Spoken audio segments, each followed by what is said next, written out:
starts now.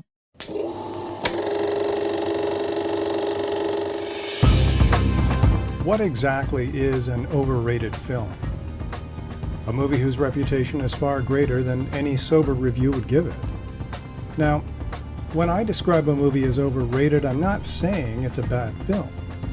I'm just saying its reputation and legacy, its accolades and awards, far surpass its substance and quality. Some of these are good, but not that good. Some I just don't get. You watch it and think, okay. So whether they fall into the okay category or the what the hell was that all about category, here's what I consider to be the top 10 overrated films of all time. In no particular order. Easy Rider.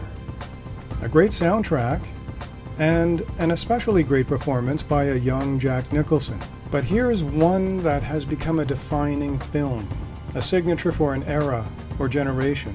Maybe it was cool once upon a time, but I just watched Easy Rider and, well, I didn't get it. The late Peter Fonda is dressed as a fusion of Evel Knievel and Captain America and looks just plain silly. He completes the ensemble by riding a similarly adorned motorcycle that looks incredibly uncomfortable to ride, with no immediate backrest and extremely high handlebars. Nothing easy about it. Then again, I'm not a baby boomer, so maybe it just doesn't speak to me. Clerks. Many consider this a must-see film. Okay, it's fun in places. Jay and Silent Bob. Fun. But Clerks has become associated with a quality that just doesn't ring through in the picture. I don't think it was ever intended to become what its reputation is, which is again one of those defining films. The ratings given to Clerks just don't add up. The Big Chill. This film launched a few soundtracks in the 1980s, and musically it was loaded with great stuff. But the viewer is treated to a bunch of self-indulgent, spoiled baby boomers who reunite for the funeral of a close friend, suggesting ostensibly that baby boomers were supposed to play and have fun eternally. Death wasn't supposed to happen to them. And we see each of the characters in turn struggle with their definition and meaning of life. I think a better Big Chill would be something served in 7-Eleven. Kill Bill. I like Quentin Tarantino's work. Pulp Fiction is one of my all-time favorites. But when Kill Bill was released, seeing it was regarded socially by some as some sort of rite of passage. Frankly, I found it long. Really long. I loved how Tarantino helped resurface the film stars from yesteryear, which he routinely does. But fans somehow decided that Kill Bill was something that it should never have become. A defining film. Enjoyable, but not a must-see. The Life of Pi. Like the book, this one was just plain odd, convoluted, and in large part, unenjoyable. I remember descriptions like brilliant, so meaningful, touching. Really?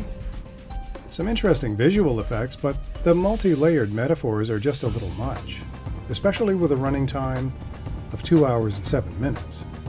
Now, speaking of running times, Gone with the Wind. Who hasn't heard of this one? And more importantly, who has actually watched it from beginning to end in one sitting? While the vision is big, the acting is mediocre and the writing should have been rewritten. Overall, the storyline is less than compelling. Gone with the Wind is a visual film, and its visuals are striking. But I think I've enjoyed the visual work of the Gone with the Wind poster more so than the movie itself. The Blair Witch Project. Somewhat cult-like, if not legendary in a small way. Why? Not sure. Because this one is absolute crap. Steer clear of the Blair Witch Project. Slumdog Millionaire. A decent film, with some decent storytelling, but not a contender for Best Picture. Had cushy sensitivities and political correctness not entered the commons of the mainstream, no one today, aside from members of arcane film societies, would know anything about Slumdog Millionaire. And it's a long movie. The quality is there, but it's not associated with the levels that people have given it. making this a perfectly overrated film. The Sound of Music. While I can get beyond the constant singing in The Sound of Music, I cannot figure out how a bunch of brothers and sisters could be so bloody happy singing on the stairs, singing in the park, and wearing those, what are they, shorts with suspenders? Christopher Plummer is an amazing actor, and he shines in the film. The cinematography is stunning. But, mea culpa, I'm not the biggest fan of musicals, and when mixed with children's dorky European apparel, it deserves special mention in the overrated category for films. Avatar. Lipstick on a pig?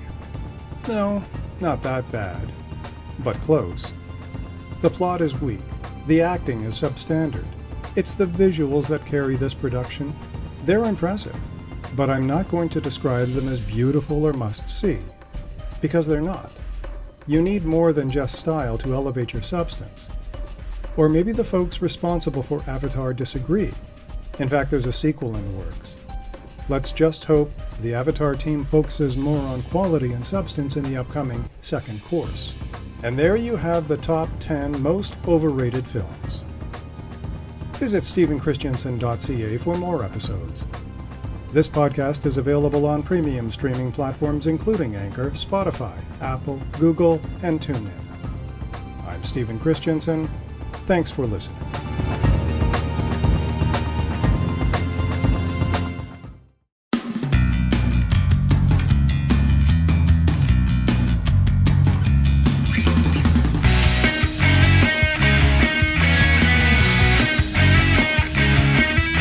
A production of Stephen Christensen.